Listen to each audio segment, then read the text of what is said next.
298 ቀን ሆኖናል። መስከረም 1 ዘፍጥረት 1 ብለን የእግዚአብሔርን ቃል ማንበብና ማጥናት ከጀመረን እስከ ጳጉሜ 22 እንሄዳለን። ዛሬ የምናነበው ደግሞ ከማርቆስ ወንጌል ምዕራፍ 14 ጀምረን እስከ 16 ድረስ ያለውን ነው። አብረን እናንብብ። በጌታ በኢየሱስ ስም አነባለሁ። ማርቆስ ወንጌል ምዕራፍ 14። ከሁለት ቀን በኋላ ፋሲካና የቂጣ በዓል ነበረ። የካህናት አለቆችም ጻፎችም እንዴት አድርገው በተንኮል እንደሚይዙትና እንደሚገድሉት ይፈልጉ ነበር፣ የሕዝብ ሁከት እንዳይሆን በበዓል አይሁን ይሉ ነበርና። እርሱም በቢታንያ በለምጻሙ በስምዖን ቤት በነበረ ጊዜ በማዕድ ተቀምጦ ሳለ አንዲት ሴት ዋጋው እጅግ የከበረ ጥሩ ናርዶስ ሽቶ የመላበት የአልባስጥሮስ ቢልቃጥ ይዛ መጣች። ቢልቃጡንም ሰብራ በራሱ ላይ ያፈሰሰችው። አንዳንዶችም ይህ የሽቱ ጥፋት ለምንድን ነው? ይህ ሽቱ ከ300 ዲናር የሚበልጥ ዋጋ ተሽጦ ለድሆች ሊሰጥ ይቻል ነበርና ብለው በራሳቸው ይቆጡ ነበረ። እርሷንም ነቀፏት። ኢየሱስ ግን እንዲህ አለ፣ ተዋት፣ ስለምን ታደክሟታላችሁ? መልካም ስራ ሰርታልኛለች። ድሆች ሁልጊዜ ከእናንተ ጋር ይኖራሉና በማናቸውም በወደዳችሁት ጊዜ መልካም ልታደርጉላቸው ትችላላችሁ። እኔ ግን ሁልጊዜ ከእናንተ ጋር አልኖርም።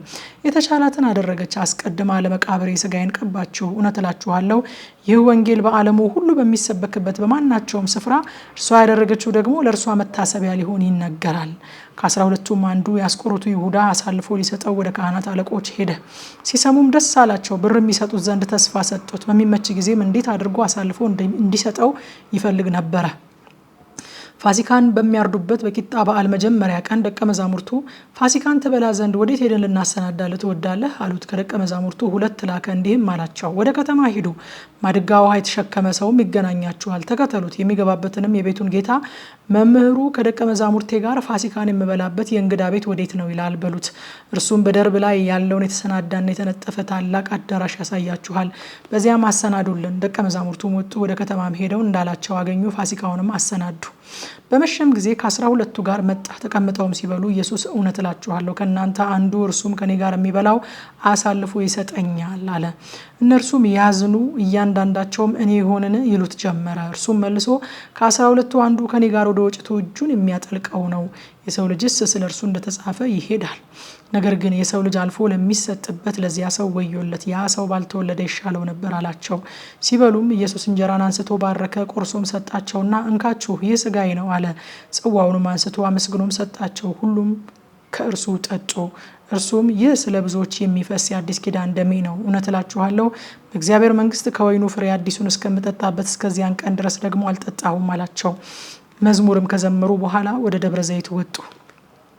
ኢየሱስም በዚች ሌሊት ሁላችሁ በእኔ ትሰናከላላችሁ፣ እረኛውን እመታለሁ፣ በጎችም ይበተናሉ የሚል ተጽፏልና፣ ነገር ግን ከተነሳው በኋላ ወደ ገሊላ ቀድማችኋለሁ አላቸው። ጴጥሮስም ሁሉም ቢሰናከሉ እኔ ግን ከቶ አልሰናከልም አለው። ኢየሱስም እውነት እልሃለሁ ዛሬ በዚች ሌሊት ዶሮ 2 ጊዜ ሳይጮህ 3 ጊዜ ትክደኛለህ አለው። እርሱም ቃሉን አበርትቶ ከአንተ ጋር የምሞት እንኳ ቢሆን ከቶ አልክድህም አለ። ሁሉም ደግሞ እንዲሁ አሉ። ጌቴሰማኒ ወደምትባል ስፍራ መጡ። ደቀ መዛሙርቱንም ስጸልይ ሳለሁ በዚህ ተቀመጡ አላቸው። ጴጥሮስና ያዕቆብን ዮሐንስንም ከእርሱ ጋር ወሰደ። ሊደነግጥም ሊተክዝም ጀመረና ነፍሴ እስከ ሞት ድረስ እጅግ አዘነች፣ በዚህ ቆዩ ትጉም አላቸው። ጥቂትም ወደፊት እልፍ ብሎ በምድርም ወድቆ ይቻልስ ቢሆን ሰዓቲቱ ከእርሱ እንድታልፍ ጸለየና አባት ሆይ ሁሉ ይቻልሃል፣ ይህችን ጽዋ ከኔ ውሰድ፣ ነገር ግን አንተ የምትወደው እንጂ እኔ የምወደው አይሁን አለ። መጣም፣ ተኝተውም አገኛቸው። ጴጥሮስንም ስምዖን ሆይ ተኝተሃልን? አንዲት ሰዓት እንኳ ልትተጋ አልቻልክምን? ወደ ፈተና እንዳትገቡ ትጉ፣ ጸልዩ። መንፈስስ ተዘጋጅታለች፣ ስጋ ግን ደካማ ነው አለው። ደግሞም ሄዶ ያንኑ ቃል ጸለየ። ደግሞም መጥቶ ዓይኖቻቸው በእንቅልፍ ከብደው ነበርና ተኝተው አገኛቸው፣ የሚመልሱለትንም አላወቁም። ሶስተኛም መጥቶ እንግዲህስ ተኙ፣ እረፉም፣ ይበቃል፣ ሰዓቲቱ ደረሰች፣ እነሆ የሰው ልጅ በኃጢአተኞች እጅ አልፎ ይሰጣል፣ ተነሱ እንሂድ፣ እነሆ አሳልፎ የሚሰጠኝ ቀርቧል አላቸው። ወዲያውም ገና ሲናገር ከ12ቱ አንዱ ይሁዳ መጣ። ከእርሱም ጋር ብዙ ሰዎች ሰይፍና ጎመድ ይዘው ከካህናት አለቆች ከጻፎችና ከሽማግሌዎችም ዘንድ መጡ። አሳልፎ የሚሰጠውም የምስመው እርሱ ነው፣ ያዙ፣ ተጠንቅቃችሁም ውሰዱት ብሎ ምልክት ሰጥቷቸው ነበረ። መጥቶም ወዲያው ወደ እርሱ ቀረበና መምህር ሆይ ብሎ ሳመው። እነርሱም እጃቸውን በእርሱ ላይ ጭነው ያዙት። በአጠገቡም ከቆሙት ግን አንዱ ሰይፉን መዞ የሊቀ ካህናቱን ባሪያ መታ፣ ጆሮውንም ቆረጠ። ኢየሱስም መልሶ ወንበዴ እንደምትይዙ ሰይፍና ጎመድ ይዛችሁ ልትይዙ ይመጣችሁን? በመቅደስ ዕለት ዕለት እያስተማርኩ ከእናንተ ጋር ስኖር አልያዛችሁኝም። ነገር ግን መጽሐፍት ይፈጸሙ ዘንድ ይህ ሆነ አላቸው። ሁሉም ትተውት ሸሹ።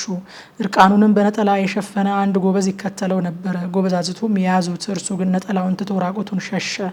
ኢየሱስንም ወደ ሊቀ ካህናቱ ወሰዱት። የካህናት አለቆችም ሁሉ ሽማግሌዎችም ጻፎችም ተሰበሰቡ።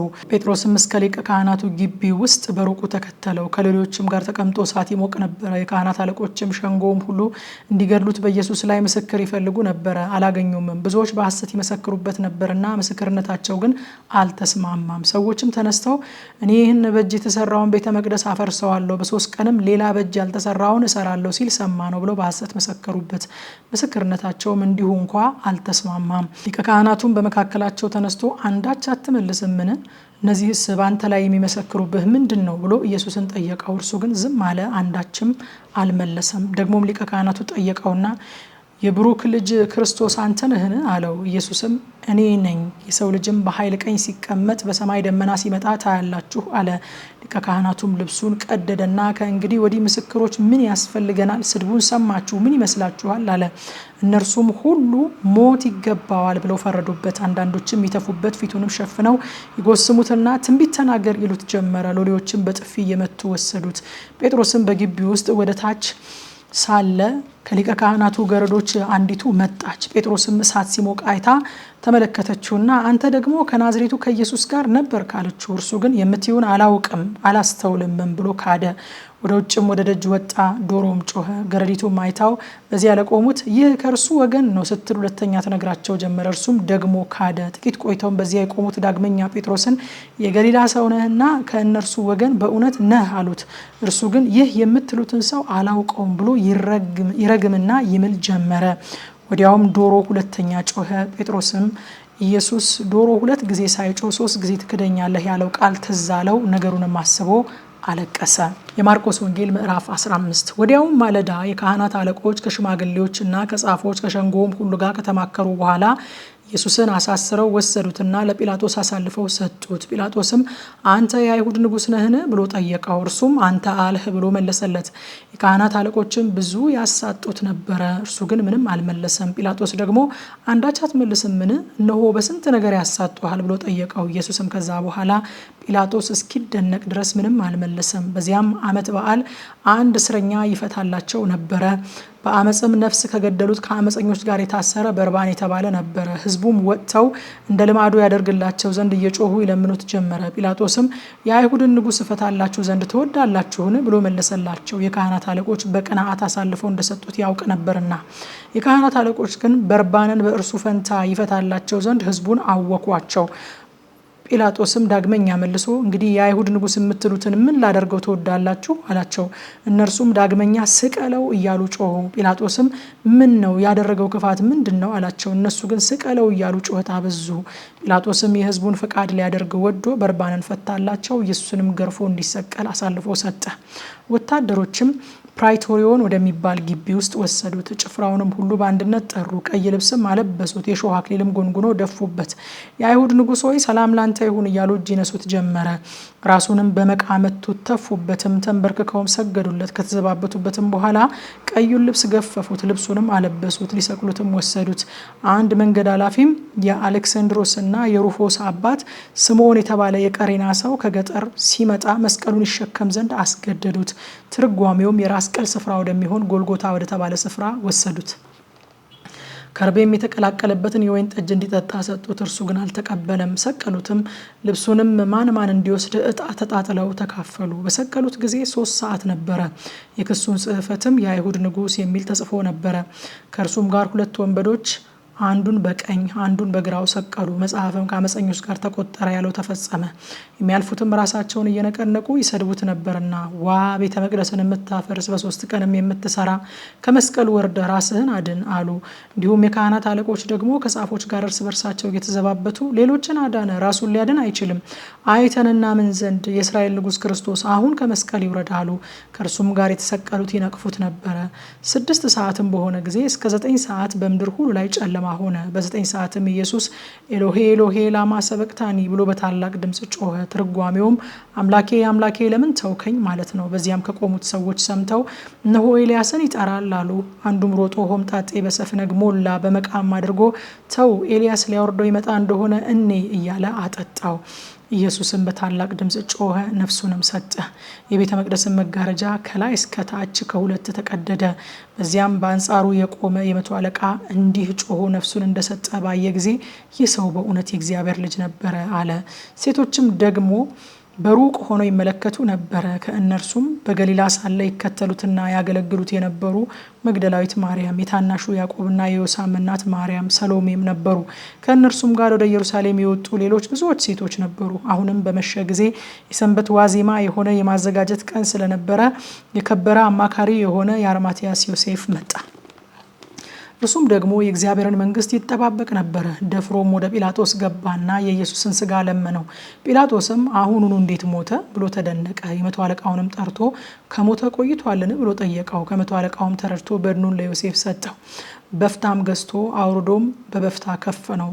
ከአለትም በተወቀረ መቃብር አኖረው። በመቃብሩ ደጃፍም ድንጋይ አንከባለለ። መግደላዊት ማርያምም የዮሳ እናት ማርያም ወዴት እንዳኖሩት ይመለከቱ ነበረ። የማርቆስ ወንጌል ምዕራፍ 16። ሰንበትም ካለፈ በኋላ መግደላዊት ማርያም፣ የያዕቆብም እናት ማርያም፣ ሰሎሜም መጥተው ሊቀቡት ሽቱ ገዙ። ከሳምንቱም በፊተኛው ቀን እጅግ በማለዳ ፀሐይ ከወጣ በኋላ ወደ መቃብር መጡ። እርስ በርሳቸውም ድንጋዩን ከመቃብር ደጃፍ ማን ያንከባልልናል ይባባሉ ነበረ። ድንጋዩም እጅግ ትልቅ ነበረና አሻቅበውም አይተው ድንጋዩ ተንከባሎ እንደነበረ ተመለከቱ። ወደ መቃብሩም ገብተው ነጭ ልብስ የተጎናጸፈ ጎልማሳ በቀኝ በኩል ተቀምጦ አዩና ደነገጡ። እርሱ ግን አትደንግጡ፣ የተሰቀለውን የናዝሬቱን ኢየሱስን ትፈልጋላችሁ፣ ተነስቷል፣ በዚህ የለም፣ እነሆ እርሱን ያኖሩበት ስፍራ። ነገር ግን ሄዳችሁ ለደቀ መዛሙርቱ ለጴጥሮስም ወደ ገሊላ ይቀድማችኋል፣ እንደነገራችሁ በዚያ ታዩታላችሁ ብላችሁ ንገሯቸው አላቸው። መንቀጥቀጥና መደንገጥ ይዟቸው ነበርና ወጥተው ከመቃብር ሸሹ። ይፈሩ ነበርና ለማንም አንዳች አልነገሩም። እነርሱም ያዘዛቸውን ሁሉ ለጴጥሮስና ከእርሱ ጋር ላሉት በአጭሩ ተናገሩ። ከዚህም በኋላ ኢየሱስ ራሱ ለዘላለም ድህነት የሆነውን የማይለወጠውን ቅዱስ ወንጌል ከፀሐይ መውጫ እስከ መጥለቂያው ድረስ በእጃቸው ላከ። ከሳምንቱም በመጀመሪያው ቀን ማልዶ በተነሳ ጊዜ አስቀድሞ 7 አጋንንት ላወጣላት ለመግደላዊት ማርያም ታየ። እርሷ ሄዳ ከእርሱ ጋር ሆነው ለነበሩት ሲያዝኑና ሲያለቅሱ ሳሉ አወራችላቸው። እነርሱም ሕያው እንደሆነ ለእርሷም እንደታያት ሲሰሙ አላመኑ። ከዚህም በኋላ ከእነርሱ ለሁለቱ ወደ ባላገር ሲሄዱ በመንገድ በሌላ መልክ ተገለጠ። እነርሱም ሄደው ለሌሎች አወሩ፣ እነዚያም ደግሞ አላመኗቸውም። ኋላም በማዕድ ተቀምጠው ሳሉ ለ11 ተገለጠ። ተነስቶም ያዩትን ስላላመኗቸው አለማመናቸውን የልባቸውን ጥንካሬ ነቀፈ። እንዲህም አላቸው፣ ወደ ዓለም ሁሉ ሂዱ፣ ወንጌልንም ለፍጥረት ሁሉ ስበኩ። ያመነ የተጠመቀም ይድናል፣ ያላመነ ግን ይፈረድበታል። ያመኑትንም እነዚህ ምልክቶች ይከተሏቸዋል። በስሜ አጋንንትን ያወጣሉ፣ በአዲስ ቋንቋ ይናገራሉ፣ እባቦችን ይይዛሉ፣ የሚገድልም ነገር ቢጠጡ አይጎዳቸውም። እጃቸውን በድውዮች ላይ ይጭናሉ፣ እነርሱም ይድናሉ። ጌታ ኢየሱስም ከእነርሱ ጋር ከተናገረ በኋላ ወደ ሰማይ አረገ፣ በእግዚአብሔርም ቀኝ ተቀመጠ። እነሱም ወጥተው በየስፍራው ሁሉ ሰበኩ። ጌታም ከእነርሱ ጋር ይሰራ ነበረ፣ በሚከተሉት ምልክቶች ቃሉን ያጸና ነበረ ይላል። ማርቆስ ወንጌልን እንደዚህ አጠናቀናል። ማታ ደግሞ በኢትዮጵያ ሰዓት አቆጣጠር ከምሽቱ 3 ሰዓት ላይ በቲክቶክ እና በቴሌግራም ገጻችን በቀጥታ ስርጭት የተነበበውን ክፍል በጥልቀት እናጠናለን። ኑና አብረን እናጥና። ሻሎም